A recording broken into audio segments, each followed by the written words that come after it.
minutes.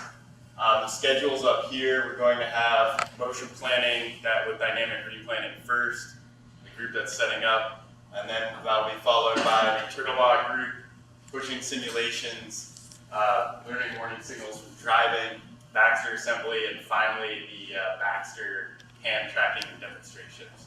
So the way I want to do things is as follows. The first 2 hours we're going to go through presentations, everyone will go in sequence. The last hour will be like an open house, so we'll set up the posters around the room in a nicer way than they are now, and you can stand there. We'll probably have some other people coming through, or you can just chat amongst yourselves. But hopefully you can stay the same time or the full time unless you have a future conflict.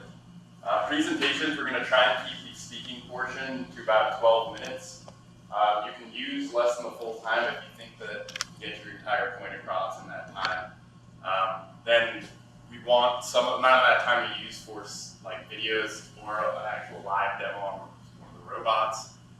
We'll have about 5 minutes for questions, and 5 minutes before the next group is supposed to start, we'll have the next group start setting up, whether that's setting up their hardware or moving in and getting presentations. That way you can stay on schedule.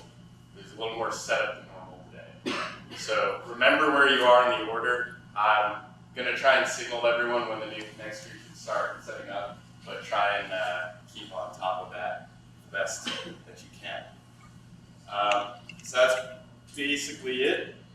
I'm going to give it just a couple more minutes for them to get started, set up, and other people to trickle in. Yeah. Yes. So here is one chair, and we can also bring more chairs into the room. We decided not to. Jeff, you want me to need more chairs? Well, we could have everyone sit. We have a lot in the other room, but the problem was that it felt too crowded. So, are people okay with standing, sitting? Okay. We have other chairs on the side, so just know that you can use them. I think I'm going to sit so I can take notes on your presentations.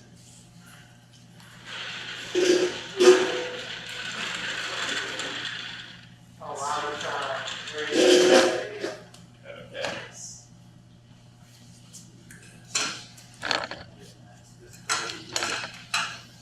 Sorry, possible to get the board in, or either way. I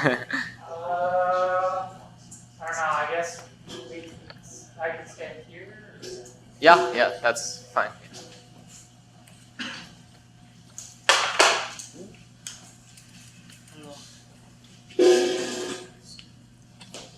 Okay. Dynamic replanning with Turtlebot group, can I move this out of the way a little bit more? Yeah. Okay.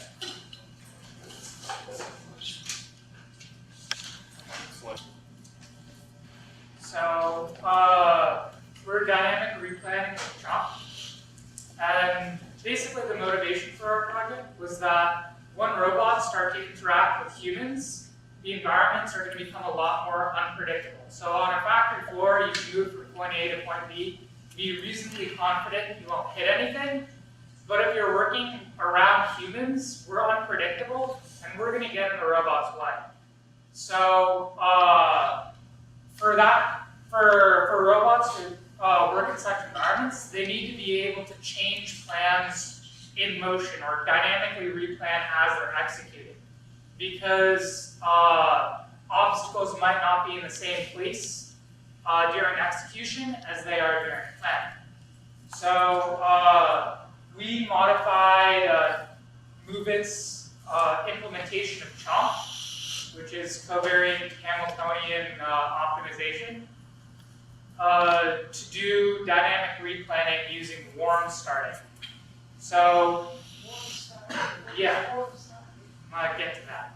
So, Chomp is an iterative algorithm, which means that it starts with an initial condition and then applies gradient descent on it until it converges to an answer.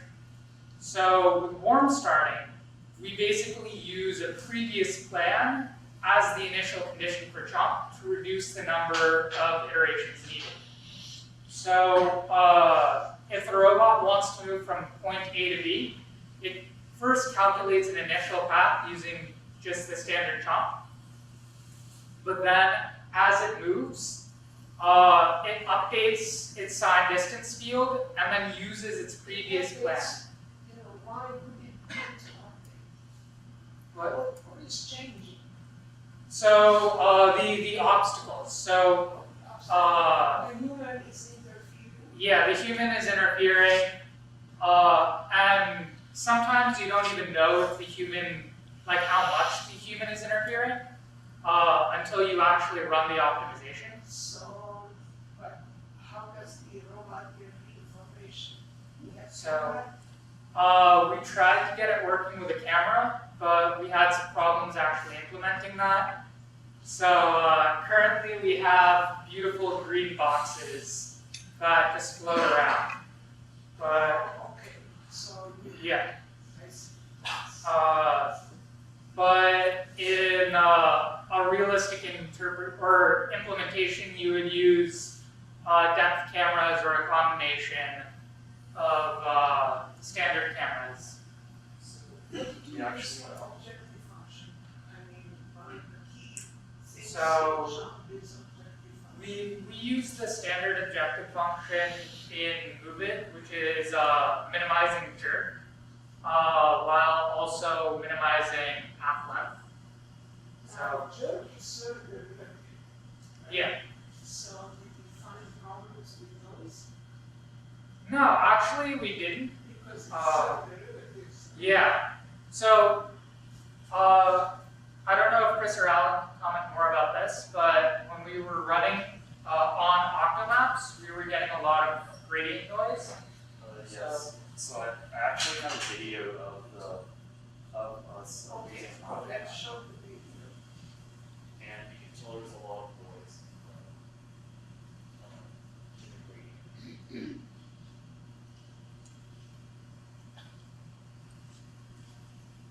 Or it's not the video, but it's successful Simulation. inside the simulation. All this work is in simulation. Yeah, we weren't able to implement anything on the robot because Why is that? basically there was a bug in MoveIt, and we took a really long time to find that bug. Volume movement? Yeah. What is movement? It's The ROS package. rest. So I guess Chris can tell you more about the bug So itself. you should be taking note of that. But Was the bug with Move It or like Chomp implementation? Everything is just moving. Oh, really? It was like a very small, minor thing, but for what we were doing, it made a difference. all right. Yeah, could you explain a little more about what we're seeing in this video? I'm actually not totally clear, like what the blue blocks are and what the poses are, and which robot is the real robot. Yes. I guess the translucent robot is the current Speak a state. little louder, my hearing is not so great. So the semi-transparent robot, that one's the The yellow is real the robot. Well, the solid yellow is the solid yellow and solid green are the start and end state. Yeah, that one was Yeah, that's it. What is the number? So the arm, It speaks, I can hear you. the arm with the TF transform, thinks that's the arm in simulation. Then this arm over here is the robot start state, and this is the robot end state. So we're simulating moving from the green So to the yellow. the different colors are showing the time progression. That's the actual time progression.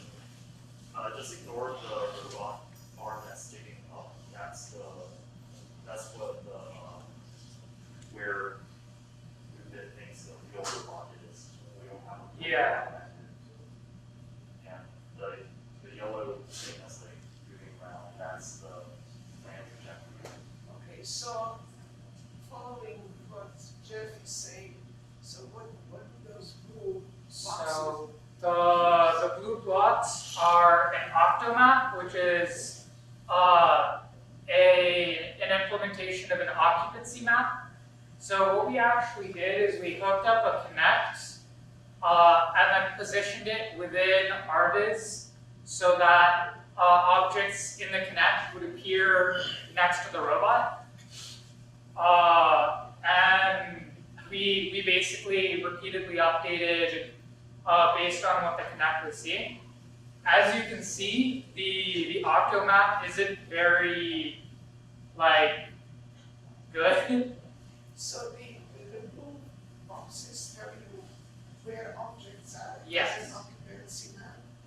Right. That's from a real sensor. Yeah. Yeah. Part of the problem was there would be noise, like sometimes there'd be blocks that would appear behind the robot, which would prevent it from doing a lot of plans, which is why we ended up, for the sake of the project, just using like blocks from simulation. Alright, so now how do the green objects come in? The green objects, we just define them at the beginning. So you have So- that in your Yes, so we also ran 2 experiments using the green obstacles.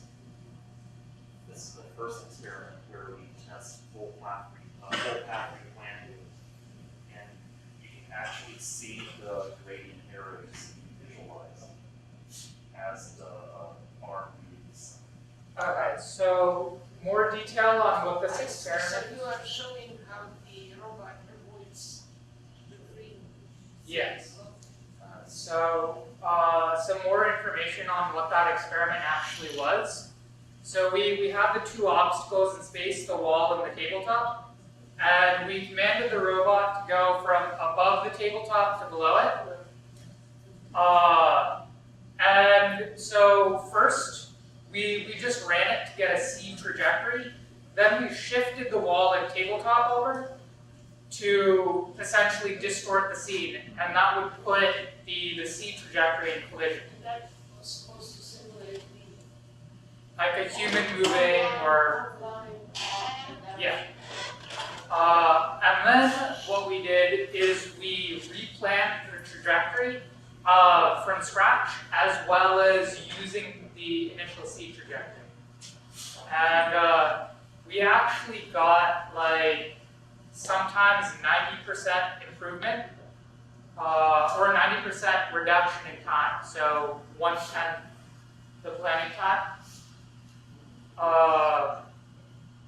Yeah, so So that goes into results. So as you can see here, so each pair of bars is a single trial, and then the blue bars are without our technique. Yellow bars are with our technique. They represent the optimization plan. You are finishing, you are seniors. I'm a junior, he's a junior, he's a senior. So maybe you can do it in real. Yeah, so that graph actually, do you want to talk about the randomization process we used? Yeah, so basically, in this graph for each trial, like we talked about in the first experiment here, basically we started, like Valmik said, at the start, above the object and have the goal safely below the object. But we jitter the objects around a little bit to see how well our simulation would do under some noise. And you can see the results are still quite promising. We often get very good reduction in time. So sorry, is that the same plan op? You fix a plan and then you randomize the scene, or you're randomizing and replanning for each random condition? We have a slightly noisy initial scene or a slightly random initial scene. And then we also have a slightly noisy final scene. So it's not so much simulating sensor noise, like we're pretending we know exactly where the obstacles are, we're just varying it to make sure that that particular test case didn't have some factor about it that made the results very different. Yeah, very And then How much time? Excellent. So that is about the time for your presentation. But I was curious if you have a video of this working with the dynamic replanning. Yeah. we were gonna get to that, but we can show the video at least. Okay. So the video that Allan's going to bring up, the object starts off at a fixed size, and then we plan the path. Then as it starts to execute the path, every 0.2 seconds, we increase the box size a little bit, and then we replan. And this is in real time, so you can see how fast it will replan re-execute. So you see the box growing as the arm tries to move around it. And you can see that when the box increases, the path gets kind of pushed off to the side a little bit, because that's the best collision-free path. And we also ran this without Warren starting it, and it wasn't fast enough. So Yeah, go ahead. So for without warm start, it would just kind of stop and think about it while the box was. yeah. So what did you learn most? So we learned a lot about the implementation of Movit and Ross. We learned how to debug C++ code. There was a lot of that involved.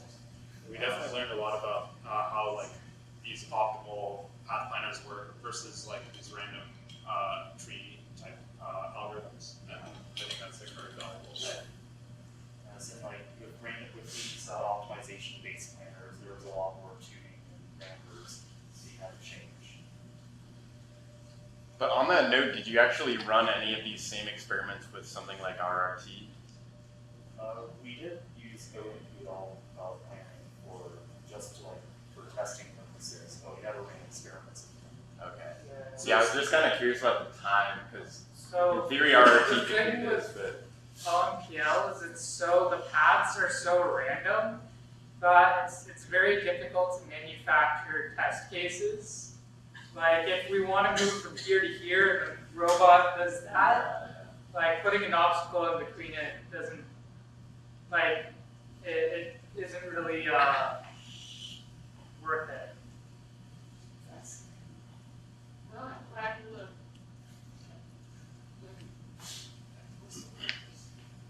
All right. very nice. Any other questions? Okay. Yes, thank you.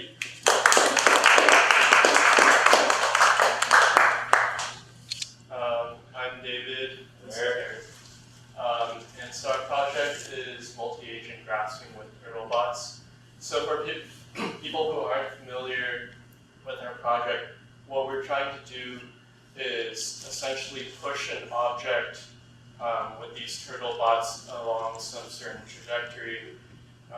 And we've modeled this problem as basically planar grasping, in which you can treat each of these Turtlebots as a point contact. Yeah, so we wanted the SE2 contacts where we can control X and Y linear velocity, and we can use torques to implement angular velocity. Oh yeah.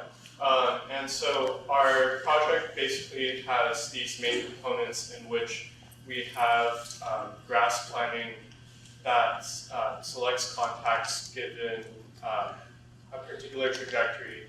And so we look at a variety of metrics, including force closure or like the task run space, to determine whether or not a grasp would be suitable for the trajectory we're trying to execute. And so once we have those contacts, then we align the Turtlebots to those contacts relative to the box. And then an object trajectory control will be running from that point on.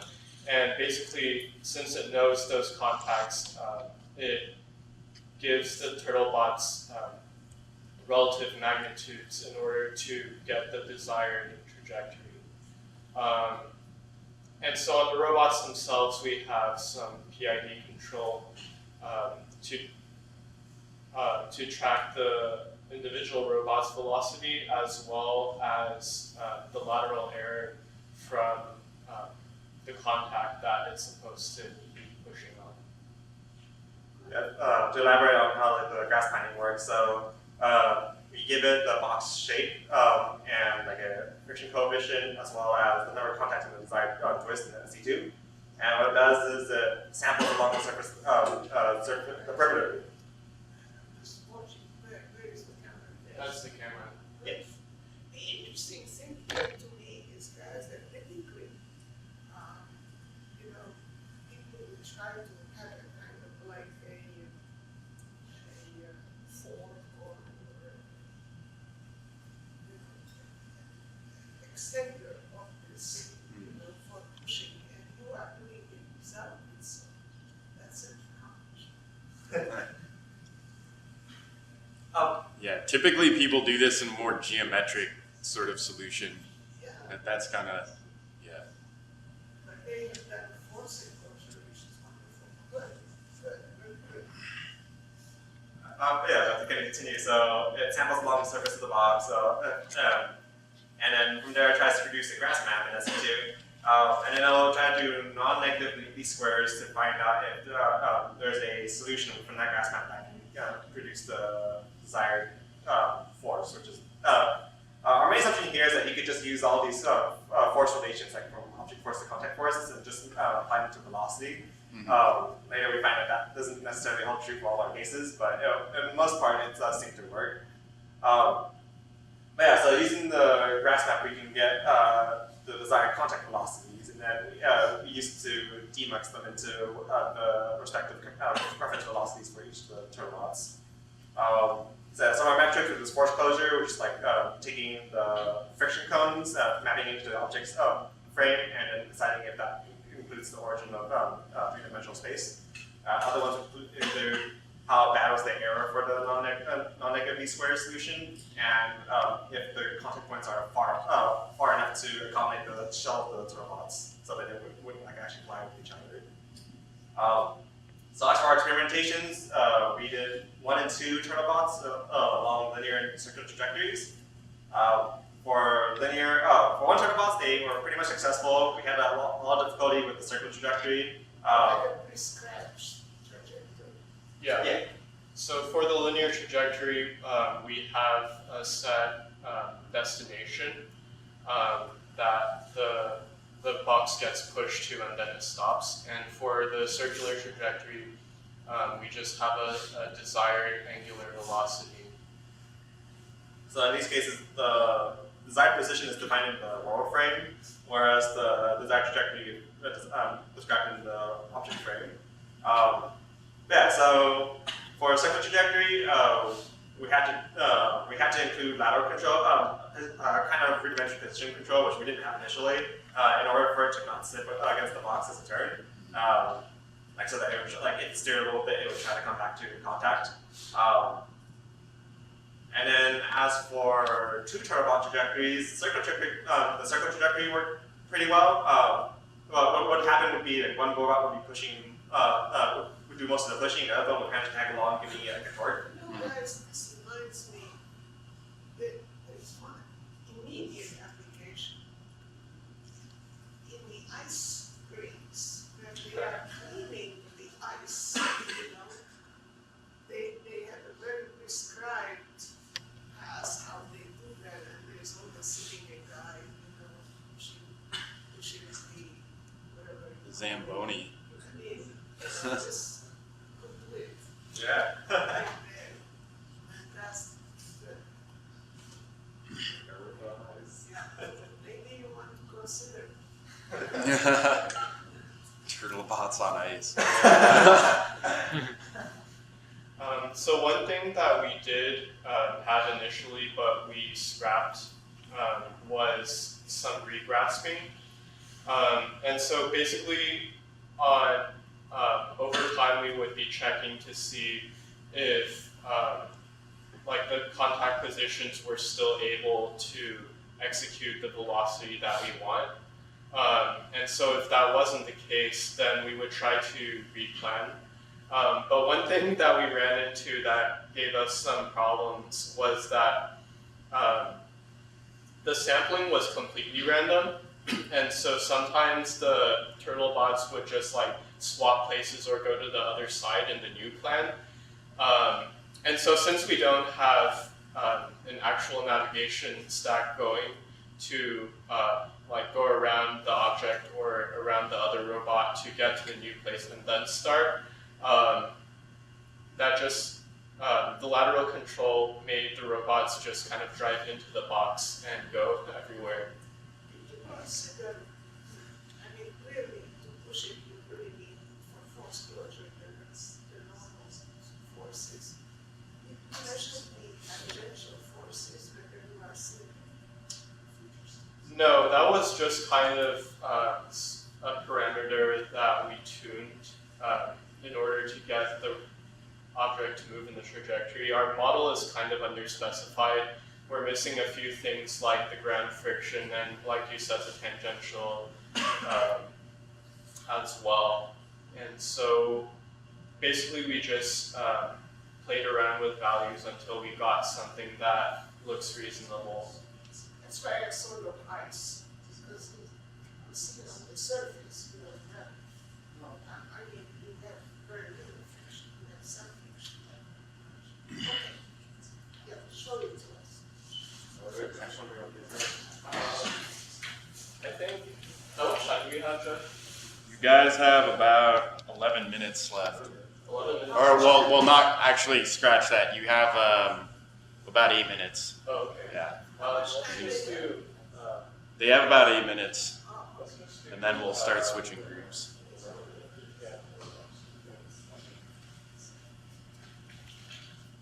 Oh yeah, so I don't know if we already mentioned this, but basically how our code works, we put the box somewhere, and then it decides, like given the desired trajectory, we'll try to find some contact points, and then we have to like align them first because we don't actually have the navigation stack. So that's what we're about to do. Like, That's why you have on the floor. yeah, so that lets us like see the world first from the camera, and then we can find the stuff.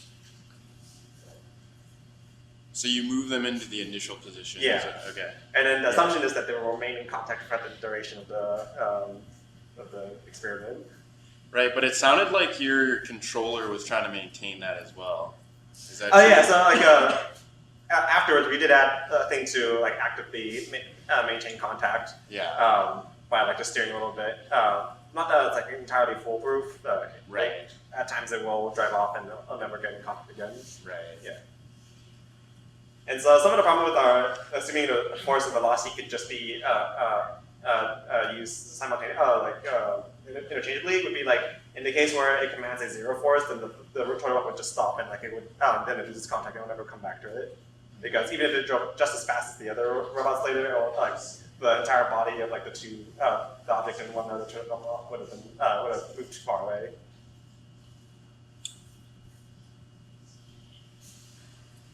Alright, can you move the box towards the middle? Yeah, stop a little. No, that one. Okay. More towards you? Yeah. Okay. Alright, so it's selected the first contact at -0, -11 centimeters. Yeah. And the next one is at -14 and +11. Yeah, so it should start going now. So initially, because our alignment is not so precise, the lateral error, for the gain for the lateral error controller, Watch out. So what happens is that we're at the edge of the camera. So like when we get to the part where it can no longer see the air attacks, they seem to behave erratically and start like just jittering. Yeah, this setup is not ideal. We get some camera distortion around the edges as well, and so that will just like completely flip the axes around and make it do strange things, such as like on this part of the area, it will just start turning white. I think that's like a calibration. I think one success of our grass planner is like in the case of a turtlebot trajectory, like it will almost always choose this grasp. So at least it's consistent in that regard. And it's trying to push in a circle here, is that right? Yeah. It looked like it. So 14 centimeters, 11 centimeters. 14, 11? 14 to 11. Oh my god.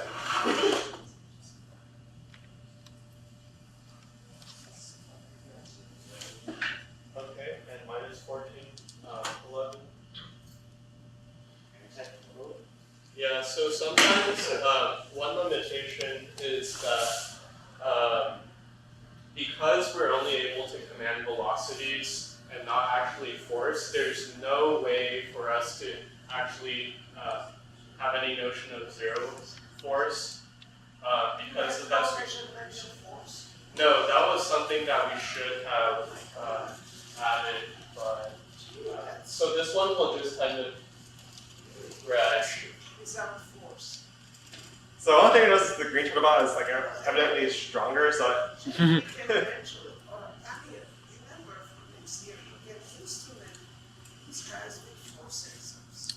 Okay. I mean, that should be that expensive. I mean, that would be really good. Yeah, Okay. that was a little bit of oversight on our part for planning out this project. I will make you know. Yeah. Try minus 14 plus 1. that's 14 plus 11. Yeah. Well, I'm learning with you guys. Oh, yeah. As long as I have been in this business, you know. Okay, the second one is minus 14 plus 11.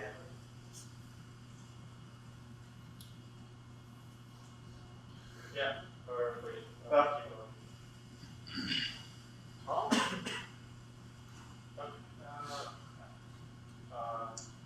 You're at minus 16. Right? Minus 14. Plus 11. Okay. Still land type on the grass. Oh, let's pick another one. Hopefully our random sampler will figure out something. Actually, with the Yeah. robots after. So what is it using to plan here, the contact points? You said there is force closure and task wrench space. What is this one? Yeah, so I think one thing that's happening is like we haven't really changed it, but so force for our metrics, force closure awards the grass like 10 points, 1 point, and everything else will only punish that score by declining from it. But it's a highly values force closure, but like in reality, force closure is not going to let us drive anywhere because that would promote the anti-global grasp. Well, it is possible in theory, right? But you have to use friction. Yeah, either that or like this turtlebot would like just outright overpower the other turtlebot. So ideally, like theoretically, if they were tilted to the side of it, then yeah, that thing should drive. But we haven't been able to get that behavior. So for the task wrench space, how did you actually come up with the wrenches given, say, the circular trajectory? Say again? Well, so we set the desire to be an angular velocity, so then that would be like an angular torque. Mm-hmm. Yeah, so we just have like a set like negative 25 zone, negative 25, which should just be like 25 0, negative 25, so it would be like drive to the right of the box, but also like have it kind of rotate a bit. And then so yeah, they use the grass map to figure out if that's possible now. Yeah. Yeah, I like this corner one. But this was planned using force closure, no. Yeah, well, so Because this grasp doesn't look like it's in force closure. No. So what could happen is Angular like velocity, within all of the right. samples, like maybe you didn't even find one that was force closure, so that allows us to come out. Okay, interesting. It seems like it makes a lot of sense if you were doing the task range space. That's what I was trying to clarify. Because that's kind of an interesting example where that metric would probably give you this grasp and force closure wouldn't. Yeah. And so here, get it to me on the frame. So like start shaking. Alright. It's cool. I'm convinced. Yeah, nice job. Very Thank you. And that's right on time also. Alright. Okay. Be careful.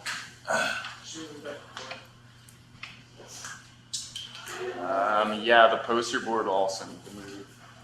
But we can shift that poster board when you move over the real demo, I suppose. Okay. Okay, cool. I will work on Richard by Factor.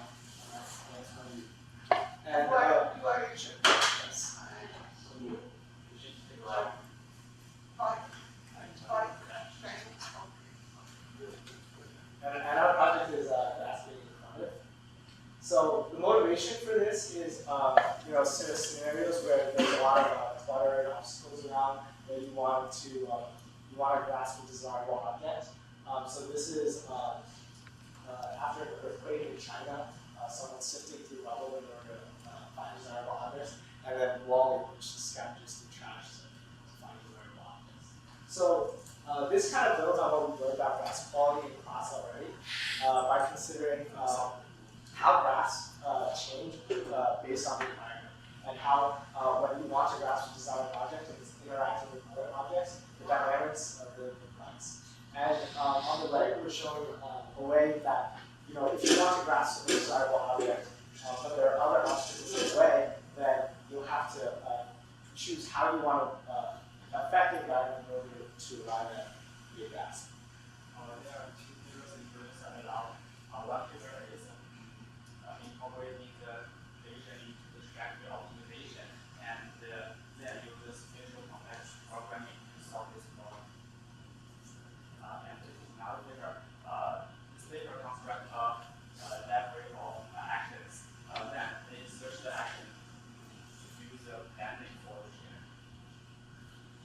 Yeah, so our general approach to this problem is to take what we know about grass quality for objects in isolation and augment that based on how the environment would affect that grass quality in context. So here is our initial problem.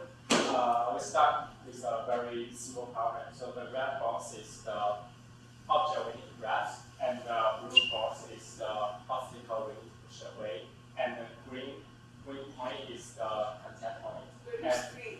I don't see it. It's attached to the red box. test of the box, so it's the test point. Behind the red. Yeah, here. So here is our router. I don't see it. It's Out hiding. here. These are the contact points. Yeah, on the sides of the box. Yeah, and here is our router. So our Ripper's model is two figures. Yeah, so here's our cost function, and the first part is the kinetic energy to move the figure, to move the desired object, and to push away the obstacle. And the last one is the quality metric. So if it's moved too close to the contact points, we will put it as a reward to decrease our cost function. And our kinetic energy is two parts. The first part is the translation and the second part is the location. So here is our strategy. Because our cost function is a non-convex program, so we have to change our non-convex program to a convex optimization. So here we use the second order Tyler expansion to do that. So we know that the second order Tyler expansion will be only value, but it's small area, so we can start sharp area. So here is our result. Here is our naive solution. We will just move directly to the object and then change anything. And here's our final solution. We will just change the trajectory and to push that to the obstacle and move the rest to the object. And here's the left part is our position and the right part is the velocity. So we will see the dot line is the initial one. What is the y-axis? y-axis on the left is position, and on the right Is ones the are velocities. Okay, and The what dot the line, x-axis is time. Yes.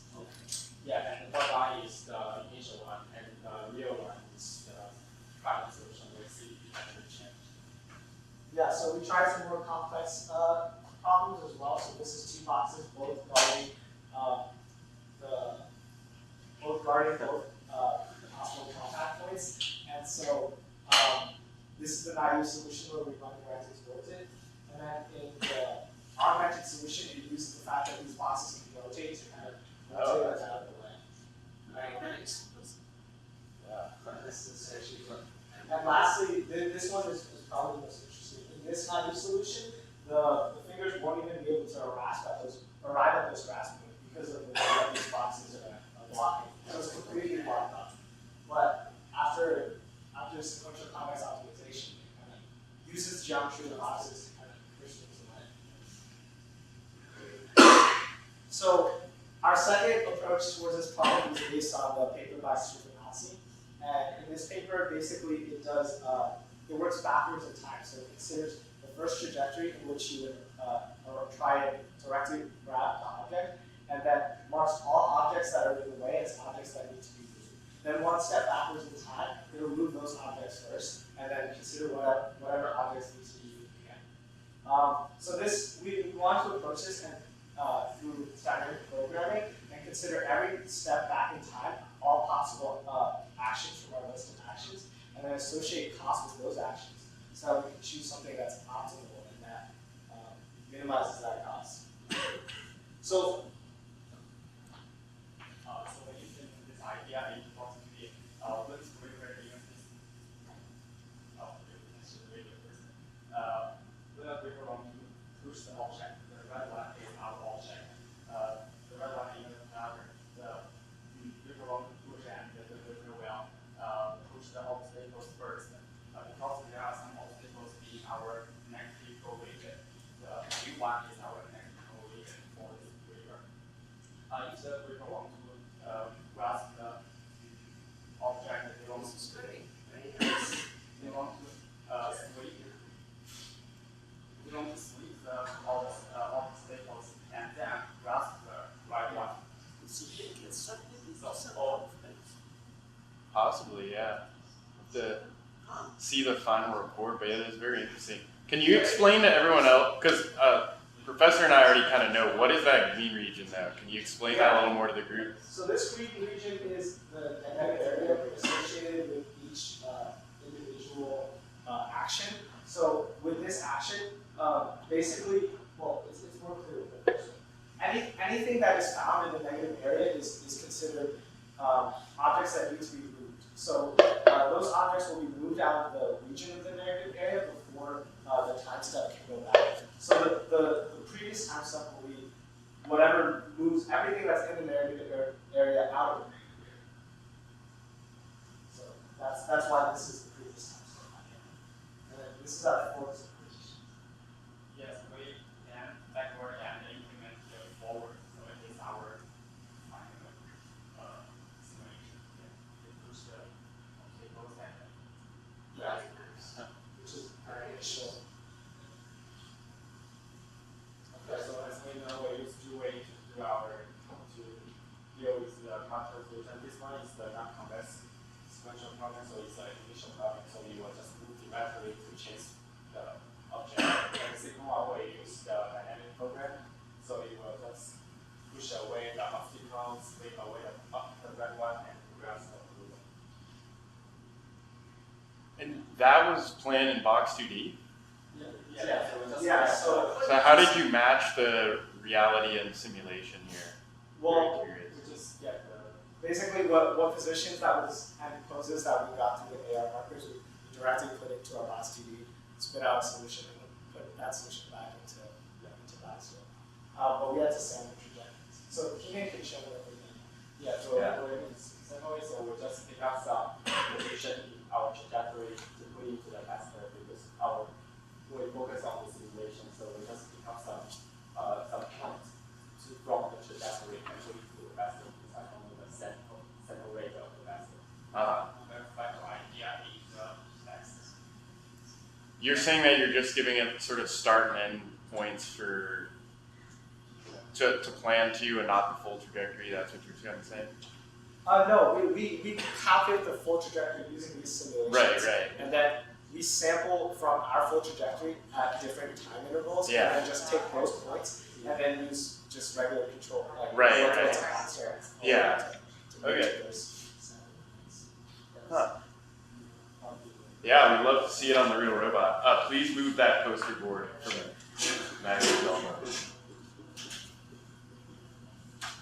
Yeah, so this is just taking the AR tags, their position, and what, and then using that, and then running it in the simulation, and then putting our results back into a trajectory, and then sampling that time discrete trajectory, and picking points, and then moving along those points. So right now it's not very, I don't know if it's accurate because we're simulating the box 2D, and this is the real world, so it's not very.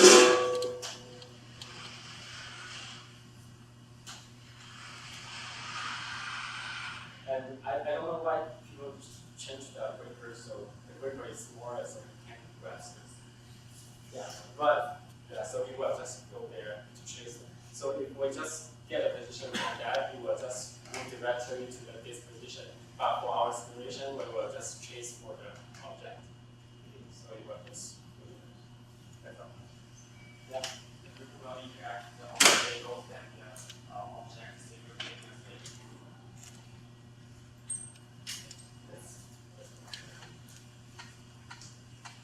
Okay, very good. Yeah, very nice.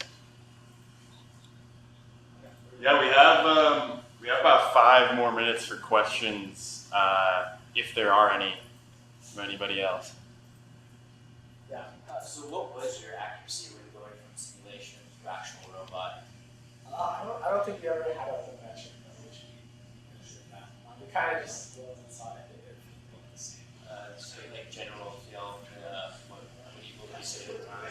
Yeah. I mean, I think the biggest bottleneck is in sampling. So we have this trajectory defined according to positions and velocities at every time step. So we could do PE control.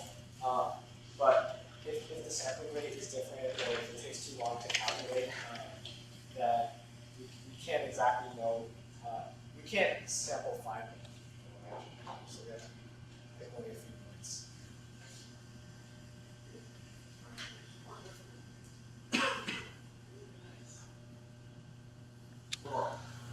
So our project is learning signals from human driving behavior. And our motivation is because of the last semester's 168. And remember, Katie gave us a lecture about autonomous car. And she mentioned that we can try to predict the driver's behavior by analyze the trajectory of the car. And so this time we want to do something like autonomous car, so we can analyze the driver's behavior to see if the behavior is a dangerous behavior. So we base it on, instead of detecting the trajectory of the car, we think driver is manipulate the car with the steering wheel and the pedals like throttle and the brake, right? So we think by analyzing the forces the driver implemented to the steering wheel, we can get some information to predict his behavior. So we detect the data from the steering wheel for the forces. We use 6 force sensors to get the forces, and also we have the steering angle and the car position and the car's velocity.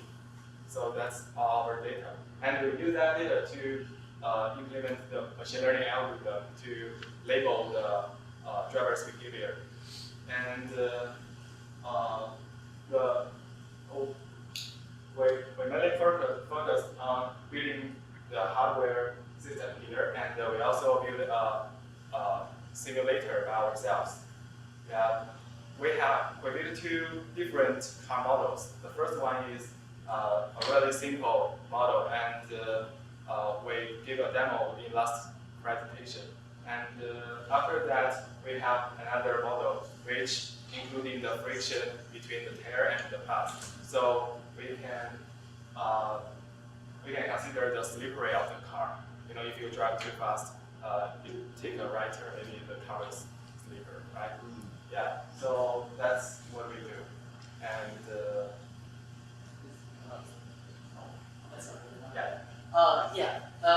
as Shijie mentioned before, we use two separate vehicle models, and the first is very simple, which is right from our homework.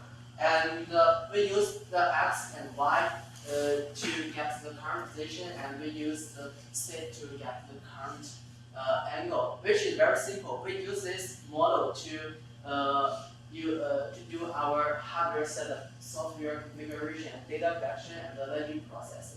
But this model is very simple, and it is without any slippery motion. And we use the throttle and brake here are modeled as to simulate the velocity rather than acceleration. And after last demo, we changed our strategy and developed a more advanced vehicle model, which is also proposed by Jeff. And we add some slippery motion into our passes, and as you can see, we built the whole mathematical model, and this is the vehicle. This rectangular represents the two front wheel, and this rectangle represents the two rear wheel. And the first equation represents the x direction in the vehicle direction, and the equation 2 represents the lateral direction, which in this direction, and the third equation represents the orientation, and the phi here, the z here is the moment of inertia, and so we can use equation to calculate the dynamics of the vehicle. We need to mention that we also take into account the centrifugal forces, this is here, and also the air friction, so which is very advanced, and also we add the tear forces to here, and those two represents their two front wheel and rear wheel. And from this equation, we need to calculate the F. Fx there, X by F, and Fy here. And so how to calculate that?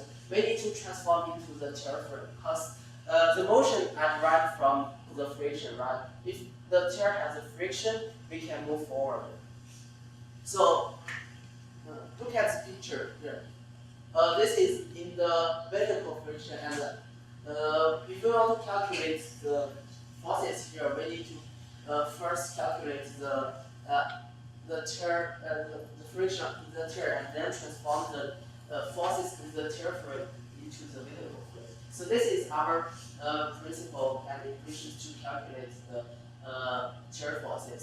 And for the front wheel, we here delta represents the steering angle, and for the rear wheel, we use just steering, because we can only use the front wheel to control the angle.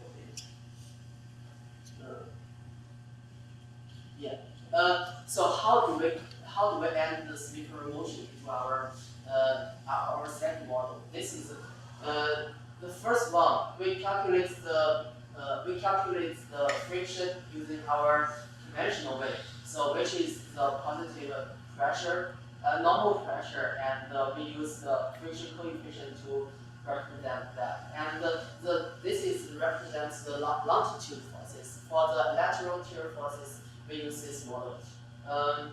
It's very complicated, but all you need to know is if the lateral forces if the absolute value of the lateral forces is larger than LSL, which represents the slippery ratio, then the vehicle will slippery. And within its limits, it will not it will not make a slippery or drifting. Yeah. And this is our experiment results.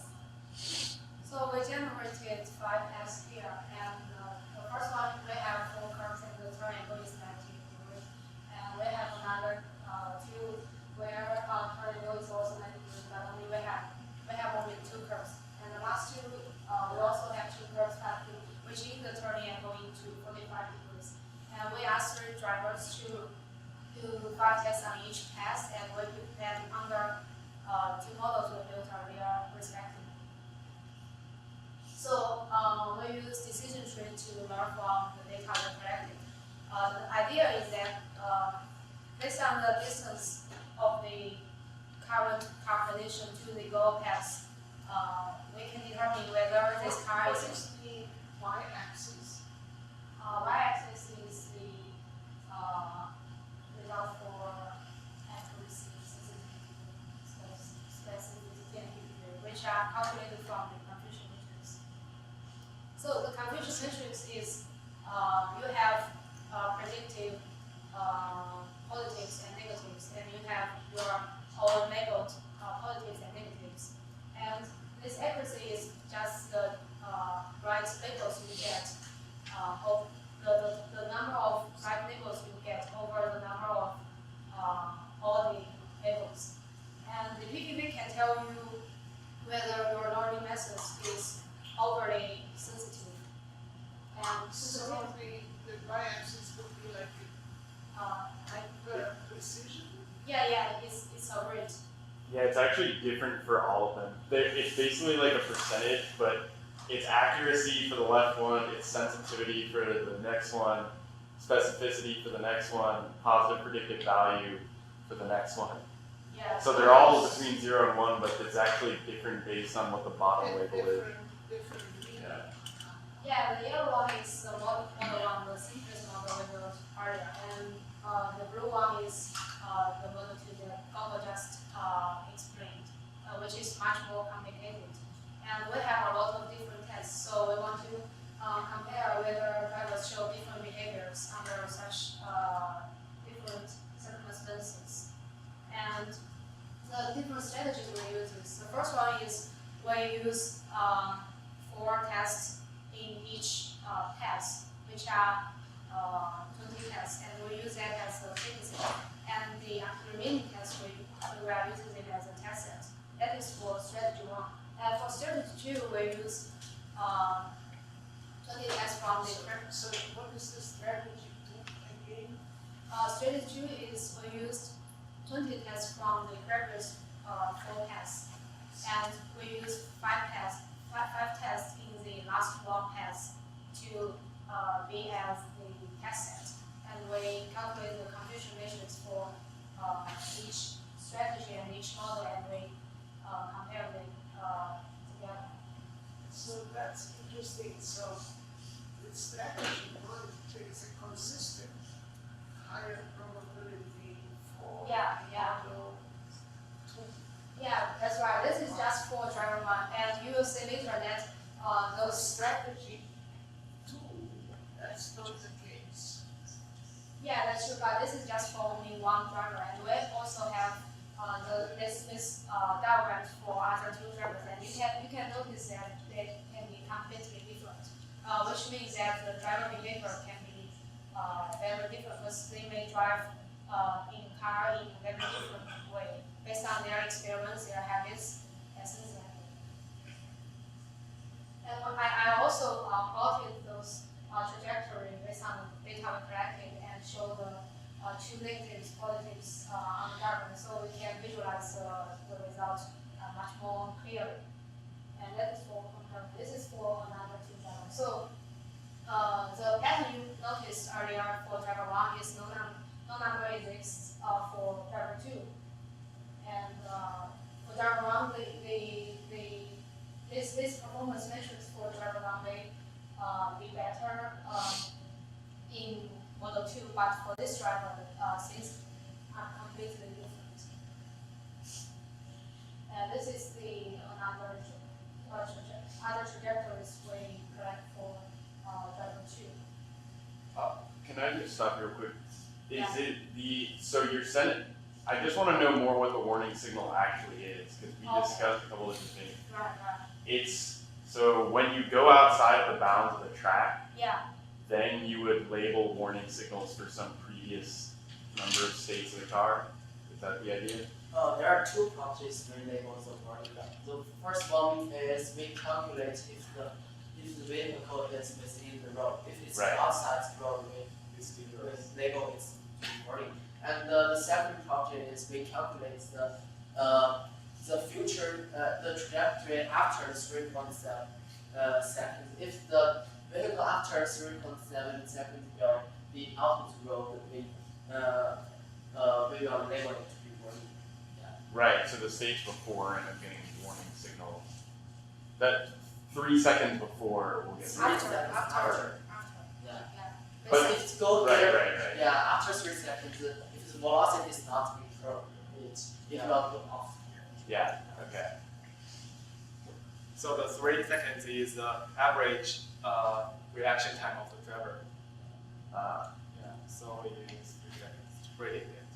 And the simulation is running fairly slowly then, I assume.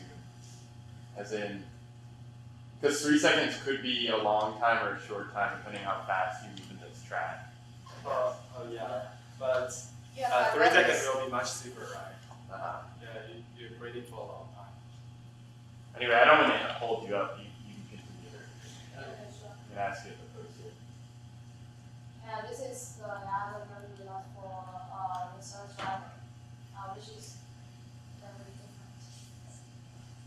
And we are also very interested in how the driver behaves when they are driving the car. So we use those 4 sensors, and we want to know whether they applied enough force when they make a turn.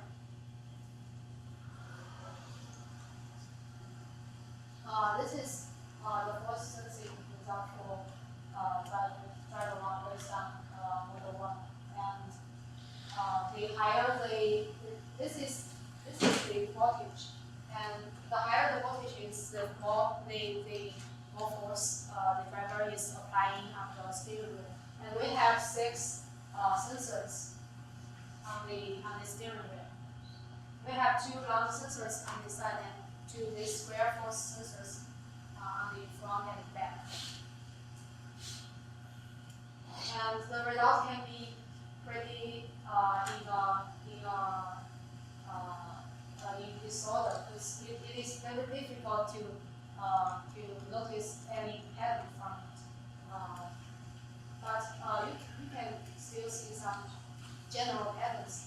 For example, for this left lung sensor here, this line, it represents that the driver did not apply force on his left hand. And this line just corresponds to the warning signals. The warning signals are in this. It's the red part, but it's like the not X red part. Is that correct? Yeah, the red one are the warning signals, and the I use the dot to represent. So what is the blue? Blue is negative, is safe ones, negatives. Positive represents. Safe driver. Yeah, safe driver. So that's a point where they were safe. So, right, but, where do you get that from the car or from the person? Oh right, they automatically labeled this data. So they took, or correct me if I'm wrong, it sounds like what they did is they drove it out and then they looked at where you went off the track and analyzed that and labeled it. Yeah, it is based on the current state of the car and the future state of the car. Whether it is already out of state or is going to be out of the track. And we label it like this. Okay, you're just about out of time, so if you want to show a live demo, can you show that? Okay, sure. Okay. Does anyone want to try the equipment? You can try the simulator. Yeah. Did you guys use different cost functions when you were on your tree, like to see how different ways of analyzing the data affected whether you got true or We just use the best machine learning method directly from scikit-learn. Okay, so it's probably How about your turn? How long does it take to run? Maybe 1 minute. Okay. This is from this.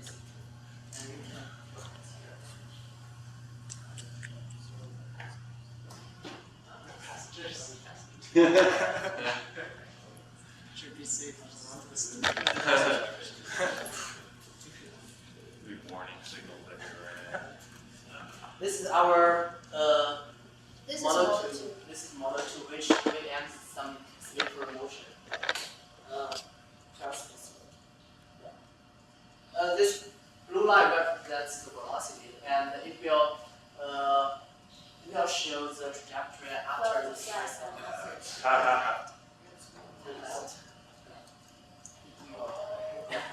Yeah, you can see the Release. oh, that's trajectory. Drifting. Wow. Because of the scale, it seems it's slow, but it's actually really fast. Well, yeah, I mean, that's. It's simulated. Interesting. How exactly are you computing where you think he's going to go? With We that? are just using the current velocities and acceleration. So that's, you're just rolling that out. Yeah. It's not using a model computer, right? Yeah. Okay. Wow, very nice. Thank you. We're Team Baxter, the builder. That's Henry. I'm Andrew. And this is our experimentation in regrasping in very simple block assembly. So the project, essentially any sort of robot assembly can be divided up into two main tasks. You have regrasping, or actually, well, grasping, first of all, basically to prepare the blocks into the correct orientation so that they can be assembled really easily. So that in the assembly portion of it, all you have to do is grab the two bricks in their already set positions and then put them together in a simple motion without needing to do anything else. So the motivation for this project. Not just any way to grasp, it's grasp with a purpose. Yes, grasping with a purpose. So essentially, if you're given a pile of bricks, the robot should be able to fix its own grasps. And so we chose this project because a lot of robots in manufacturing aren't very robust. The pieces have to be in the exact positions that you need to be. And so we were thinking, what happens if the pieces aren't, what if one is slightly tilted on the assembly line? What if one actually got knocked over? The robot can't find a way to solve this problem. So this is our sentence. The objects are floating. Yeah, exactly. And so if the objects aren't in the already perfect orientation such that the robot can perform its assembly motion, how can the robot fix the orientation of that? And so our solution is just a very simple, flexible regraphing framework. We have two simple motions. We have what we call a spin. We have two very simple motions. We have a spinning motion and also a flipping motion where we can just rotate the block along these two axes. Spinning motion. A spinning motion, yeah. So if I can just grab a brick right here. So we have a spinning motion like this along the z-axis and also a flipping motion across the, and this gives us enough degrees of freedom such that we can actually put this block in any sort of orientation that we choose. And we use this rectangular prism to model our object because it's very simple. In real life, you have to sort of build a model for all the different objects that you want to. Yeah. And the nice thing about this framework is that we can easily add more or less actions, as long as like the whole state space tree is accessible. So the framework allows to be expanded. It's expandable.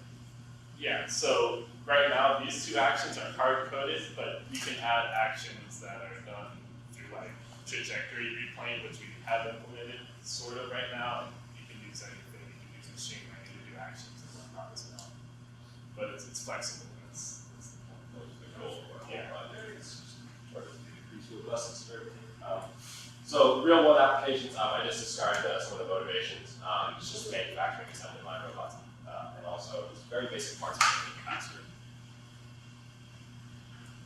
And so here are our approach, our two goals for both portions. We mainly focus on the re-grasping. Basically, given any sort of starting orientation of the block, Baxter should be able to put it in any desired orientation that we give it. We can demonstrate that later on.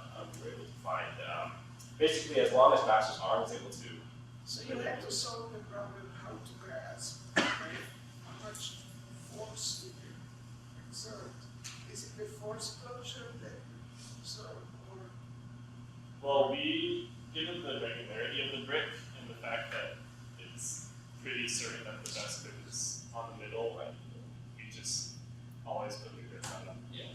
And, the reason for this is when we model this object, we just model the center of mass right in the center of the brick right here, and so that's the best grip in terms of torques acting at the ends of the brick. So if I were to grasp it here, it might slip that way. Can you adjust for different weights of the objects? I think we could decide just the code because right now. Of course, do you measure how the force that you grasp?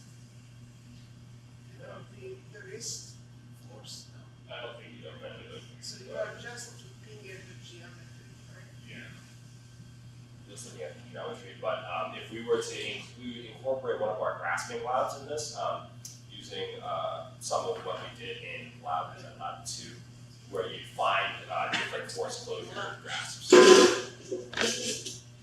Oh yeah, so we can incorporate what we did in lab 2, where we incorporated you can build a mesh of any object and find different contact points, and then Baxter will be able to do those contact points.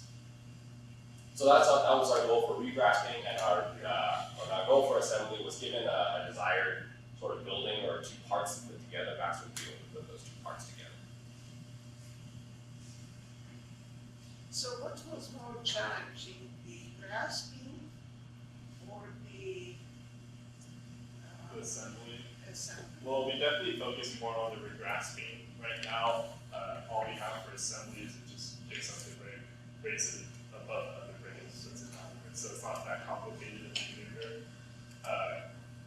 But there's obviously like a lot of modeling that you could put into assembly and all the friction contacts that involves. But we focus mostly on the regrasping. When you assemble it, did you consider friction and other aspects of the interaction of the two objects? No, but Not right now. Yeah, if we continued along the assembly route, that would definitely be an important factor to take into consideration. There are a lot of opportunities there to expand it. How do we meet? What? How does he meet? Oh, leaving Berkeley. Yeah, No, we're both juniors right now. you are not seniors. So you could choose to work on this. Yeah, so, I mean, essentially our assembly is right now, we have a block sitting on the table and then Baxter stacks something on top. In order to expand this project, we could essentially incorporate Baxter's underarm, but right now we're just using that as our camera. The reason I'm mentioning whether you are around, because Peter Hale had this, I don't know how many students he had, or using these Lego objects that he had by people, doing it I don't know how many thousands of times, and then having a learning system. Now, doing it through assembly. So he did this Lego kind of assembly framework. So to me, it would be really interesting to compare his work with more the model-based assembly. You know, there is always a trade-off. Yes. Yeah. So if you would be interested, you know, you can talk about it later. What do you think? I'm curious how well this hard-coded assembly motion worked without even doing analytics. My philosophy is I think Peter personally was making something that's not a hard problem seem like a hard problem. Like these children's bricks are designed to just go into each other. So But yeah, I mean, I think what we have for assembly is the same thing we had for the class presentations. Right. So it works fine. But I think in terms of modeling the parts. So you are saying that if it wouldn't be the Lego bricks, but some other of the two parts, objects or three part objects, that perhaps don't fit so nicely. Right. I think that's where it becomes more interesting. Yes. I think these. But anyway, yeah. Let's let them continue. I just think, I mean, in terms of assembly, this Lego brick is obviously an oversimplification of anything that requires assembly that you can have Baxter do. So this is a really high level overview. For the regrasping, what we decided to do was to make it into a discrete state space where there's, I think, 24 possible positions it can be based off the face that's on the ground and the face that's pointed forwards. But from that, we can encode some transitions. And from that, we can just do breadth first search to find a regrasping path to go down. This is a simple high-level overview. It first takes in the current orientation and the goal orientation, and then passes that into the breadth first search. It runs it, executes the next instruction, and then it replaces it at the original position. And then it repeats this, which is basically the same thing as if it did complete its move correctly, then it would want to go on to the next path. But this is sorted done implicitly by the way that the vector search is done. And then a nice thing is that if you want for like a success metric, you can see how many moves it took relative to the first path that was presented to it. And I think that's enough, and we can demo some stuff. Sure. So we have two main moves. We have a spin and a flip. The flip is a little bit wonky, and it doesn't like to work very often, but the spin is pretty good. What about it makes it wonky, do you think? It's because it's very hard-coded, and maybe it's my inexperience with coding with Baxter, but I just run into a lot of edge cases that I can't really get. In terms of the kinematics, you mean? Right now, it uses a combination of just spinning two of its joints because I wanted to avoid using inverse kinematics. Yeah. We wanted to try to avoid using inverse kinematic as much as possible. So the motion for the flip is if Baxter grabs the block like this, it actually rotates its arm up and then uses inverse kinematics to send the block back down to its original position. Okay. And that can be solved. Yeah, so that would be like another possible action that you would just put into, because almost all the actions can be composed of flips and spins. It's very easy to go in and algorithm make those transitions, and then you can just plug that straight into the state space tree. But so this is the goal orientation. This is just easier than plugging it in, and this can actually be any orientation. This also has the flag that it designates the front of it, so the simple one is just to make it have to spin around twice.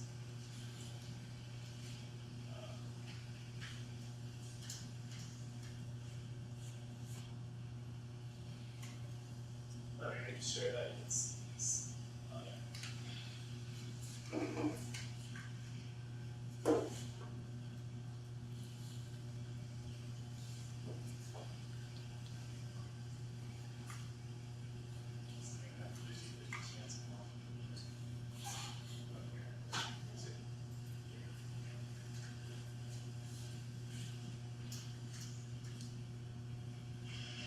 So if you can see, this is the search it does, and it came up with two counterclockwise spins to get to the end goal orientation.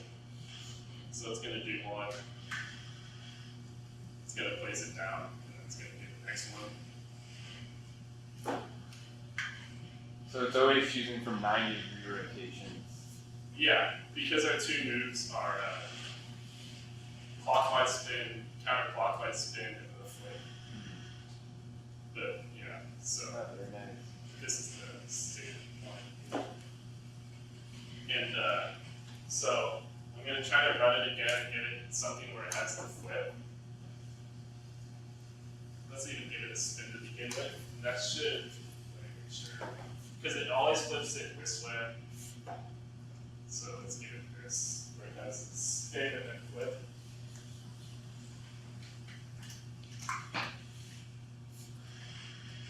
So yeah, it's going to spin counterclockwise. The camera's in the hand. The camera's in the left hand. It also avoids picking it up lengthwise because it can't pick up the nubs.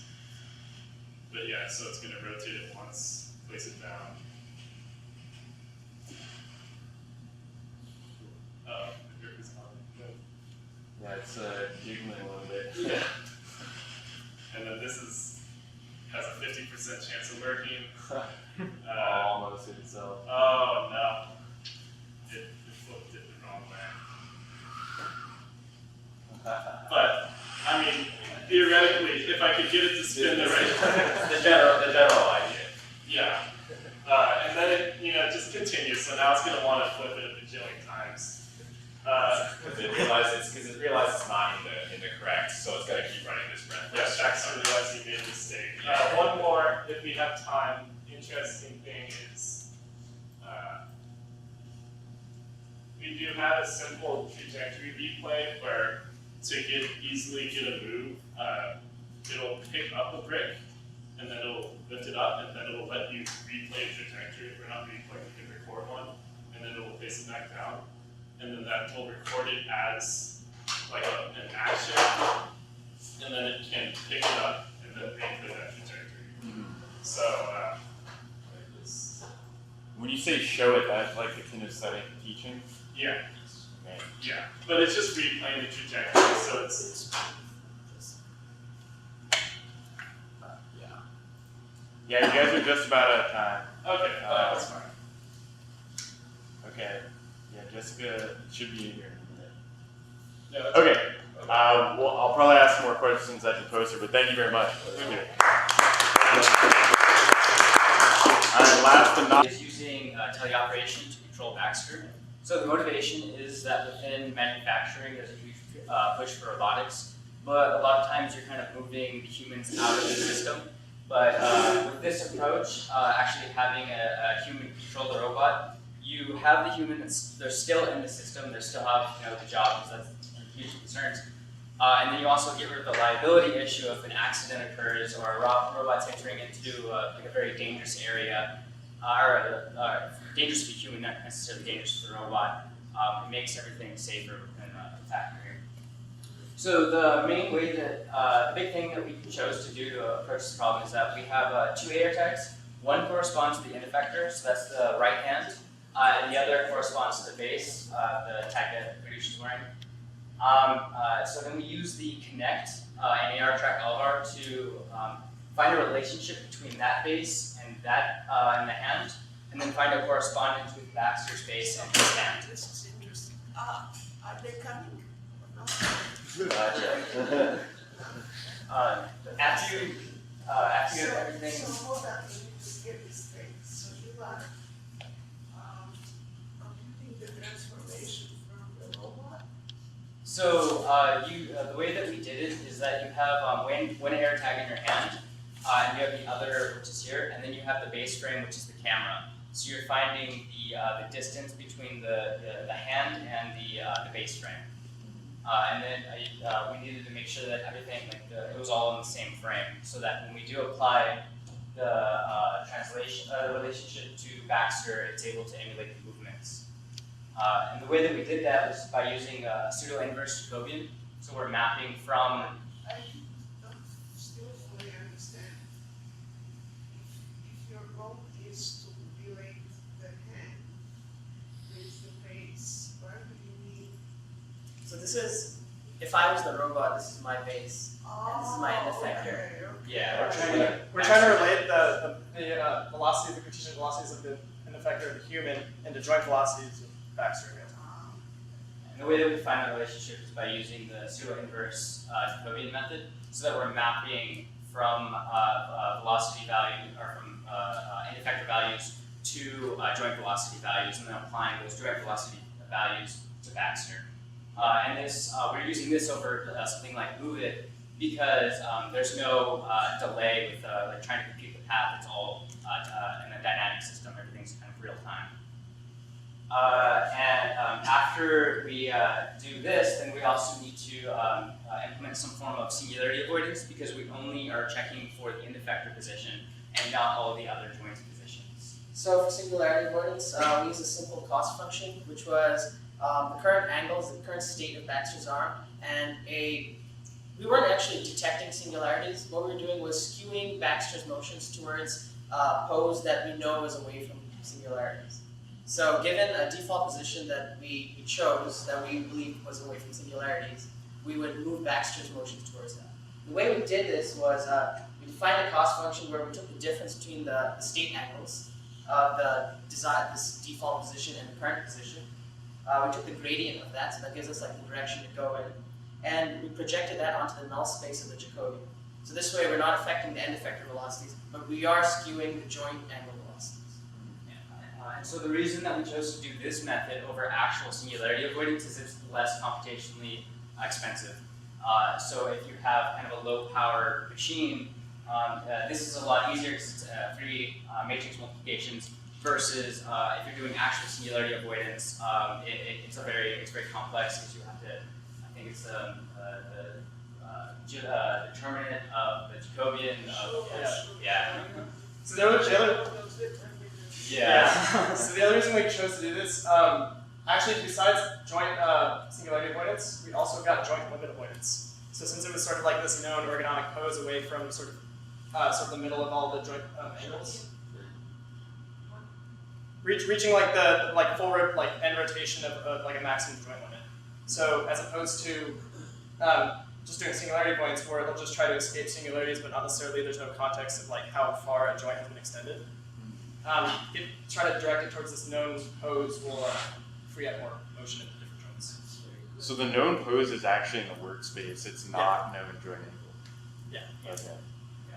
So like our position. It is known joint angles. Okay. Yeah. So you have a known pose in the workspace, and then you back that into like a nice kinematic configuration of all the joints. Yeah. Okay. Yeah, so that makes sense. In this case, it's a position where the arm is extended out and the gripper is pointing downward. So we found that to be a very versatile. Like you can kind of get to any kind of configuration with that. So the next part was experimenting with different sampling rates. And what we found is, so the sampling rate corresponds to how often we're updating the AR tag where it's located. So at 1 hertz, it's like every 1 second, which is doesn't function very well at all because you don't get that kind of the constant knowing exactly where Baxter's going to go because everything's through visual feedback. But 1,000 hertz is too constant, is too often, and everything ends up, every action that you do ends up corresponding to something at Baxter, so it becomes very difficult to carry out actions because if you make a slight nudge, Baxter's going to make a slight nudge and you might not want that. Yeah, that's a lot of jitter. Sorry, can you actually read the AR positions that fast? So what we do is we pick up, I forgot what, I think it's set, we were at 100 hertz, I think we picked it up, but we would publish it, copies of it, until we had received a new copy at a much higher frequency. Through experimentation, we found that while 1,000 hertz was the most reliable, 25 hertz was kind of a nice middle ground where you have enough dynamics, like the system is dynamic enough that you feel as though it's corresponding in real time. But you don't get those slight little nudges that occur as a consequence of your hand moving. So this is just a graph showing for 25 hertz how well Baxter was actually able to emulate the AR tag movements and velocities. The black corresponds to Baxter, and the red, green, and blue correspond to the X, Y, and Z of the human velocities. And it follows it fairly well. And for 25 hertz, the mean squared error was about 1.2. And that's in joint velocities? Yeah. So that's squared error in radian? No, it's not direct velocities, it's linear velocities. Oh, linear velocity. velocity. Linear Yeah, velocities. sorry. So yeah, we're doing commands and Baxters in joint angle velocities, but the space that we're doing all of these calculations are in the Okay. Cartesian velocities. Okay, so that means this is on the order of like centimeters per second? Meters per second. Or like your best case here is like on the order of like some centimeters per second error. Yeah. Okay. So it wasn't too big of an error.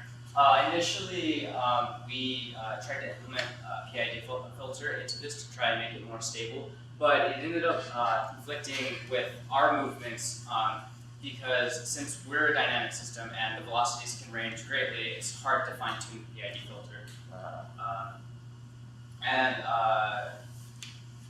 So another issue that we had was occlusions with the camera. They cannot find us.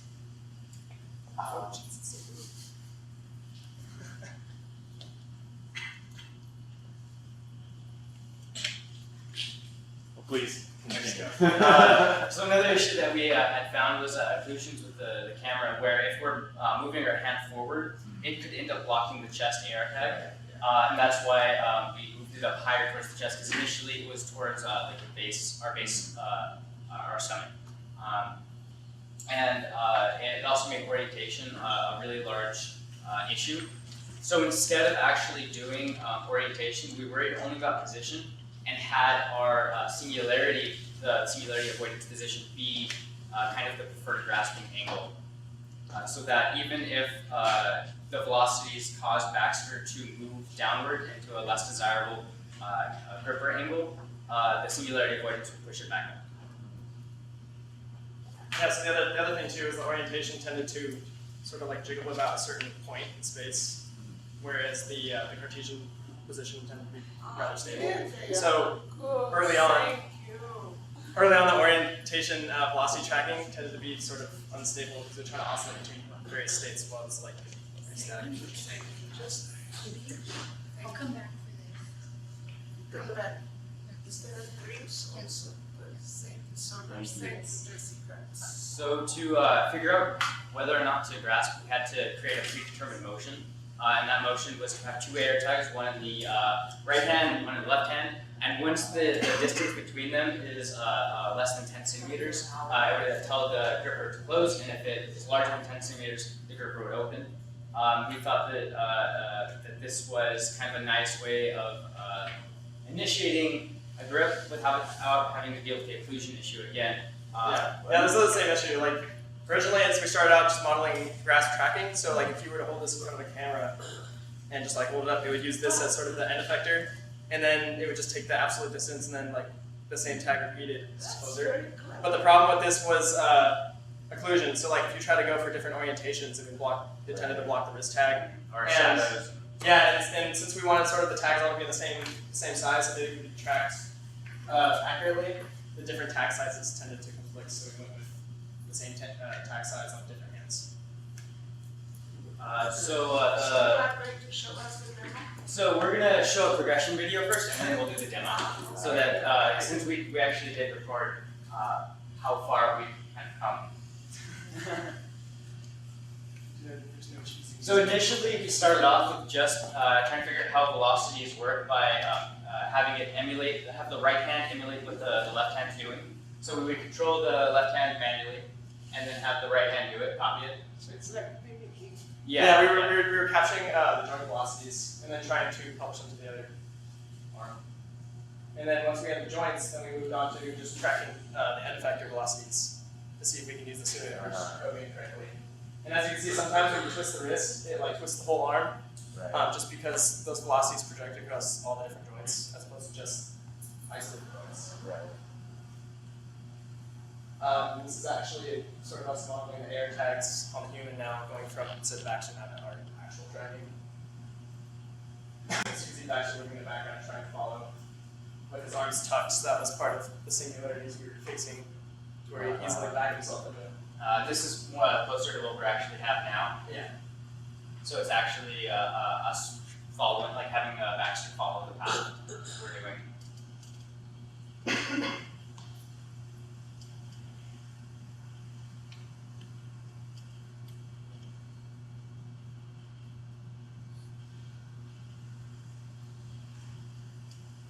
And now this is where we're at right now. We're actually able to grab things and have singularity avoidance implemented. So we actually use a jacket for this because although you can still control grasping and orientation and position, grasping is still hard because of like the slight offsets. And so we were using the boxes earlier, but we would grab it sometimes at an angle or nudge it as opposed to grab it. So the softer material is easier. Yeah. Love to see this in real life as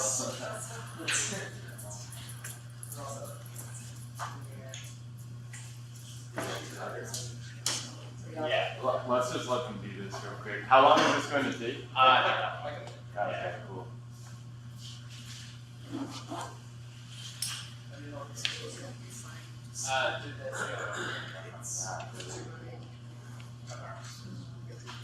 Really nice joint velocity control here. Yeah.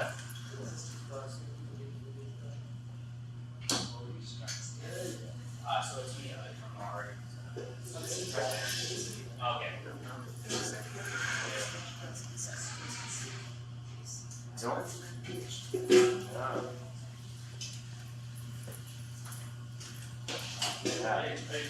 Good variety.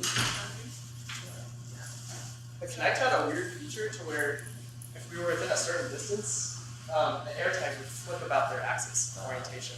So, but if you were closer or farther, you wouldn't have that issue. So it's just like this one.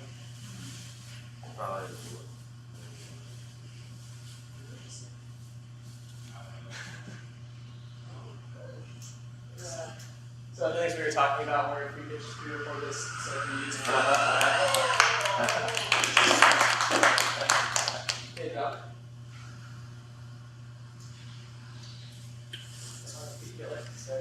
Wait, can you move around just a little faster? I just want to see how responsive it is. I think we slowed that rates a lot, just because if it's too fast, it will follow. Right. So it was just harder to control manually because if you move a little bit,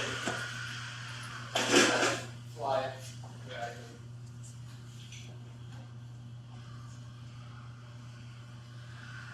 Should you try and go a little faster? That's the singularity avoidance.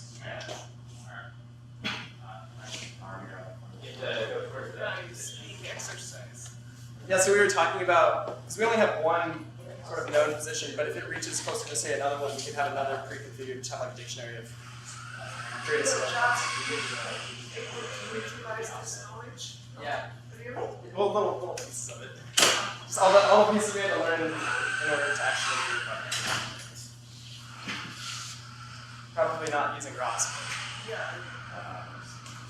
Yeah, it seems like there's an interesting thing where like our reach is a lot less than Baxter, so it's kind of like seems like a weird thing thematically for Baxter. We kind of determined that like Baxter's design is kind of, it seems like it's meant for manufacturing, so it's sort of preferred mode as a manufacturing method, as opposed to just being like a human where it could be wherever.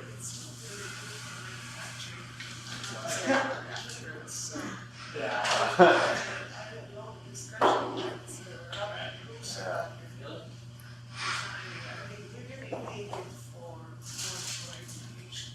Yeah. I think you're right about that. Yeah, thank you very much. Now we've got people